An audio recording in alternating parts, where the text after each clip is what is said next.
تاكل أحبتي. اليوم أكلنا ملفوف يخنة بنقول بالشام نحن، ملفوف محشي لحمة ورز طبعا مع ملح وفلفل وعصفر، والميزة تبعه إنه بالمرقة بنحط فيه نحن محلب مشان يروح النكهة.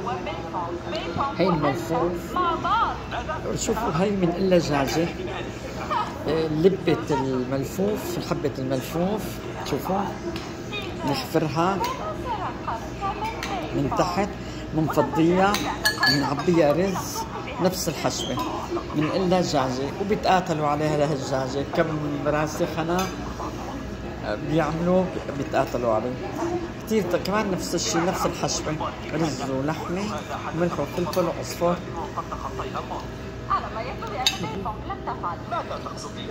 إنها بالفعل فعلت ذلك. على أي حال هذا ليس من شأني. ما شاء الله تبارك الله، شهي جدا ورائحته شهية ما شاء الله.